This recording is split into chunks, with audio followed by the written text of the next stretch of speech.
வேத வசனமாகிய இனிப்பை நம்ம தினமும் சாப்பிடணும். ஏன்னா இனிப்பு திகட்டுங்கிறீங்க, ஆனால் இனிப்பாக சாப்பிடணுங்கிறீங்களேன்னு சொல்கிறீங்க, புரியுது.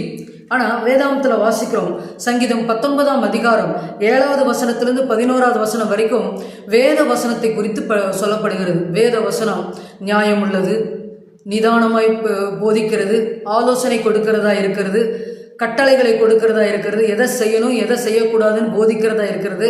அப்படிப்பட்ட வேத வசனத்தை நம்ம தினம் தினம் வாசிக்கும் பொழுது நம்முடைய வாழ்வு ஆசீர்வாதமாக இருக்குங்க.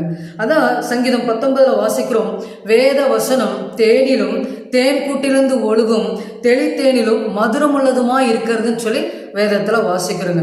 இப்போ தேனே தகட்டுறது, அந்த தேனை காட்டிலும் இனிப்பானது மதுரமுள்ளதாக இருக்கிறது வேத வசனம். அப்படின்னா நம்முடைய தேவைகள் நேரத்தில், நம்முடைய பிரச்சனைகள் நேரத்தில், நம்முடைய வியாதியின் நேரத்தில், நம்முடைய கஷ்டத்தின் நேரத்தில், நம்முடைய துன்பத்தின் நேரத்தில் நீங்கள் பைபிளை பிரித்து படிக்கும் பொழுது அந்த வேத வசனம் உங்களோடு பேசும், உங்களுக்கு ஆறுதல் தரும், உங்களுக்கு சமாதானத்தை தரும். ஏன்னா ஆண்டவர் வார்த்தை, வேத வார்த்தையோடு உங்களோடு பேசுவார். அதே போல் வியாதியின் மத்தியில் நீங்கள் ஆண்டவரை தேடும் பொழுது, வேத வசனத்தை படிக்கும் பொழுது அந்த வார்த்தை உங்களுக்கு ஆறுதலை கொடுக்கிறதா இருக்கும். அவருடைய தழும்புகளால் நீங்கள் சுகமாவீங்க.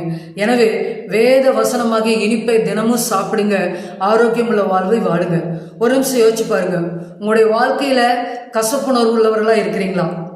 அதே நேரத்தில் வேத வசனமாகிய இனிப்புள்ள வார்த்தைகளை நீங்கள் தினமும் உட்கொள்ளுகிறீங்களா?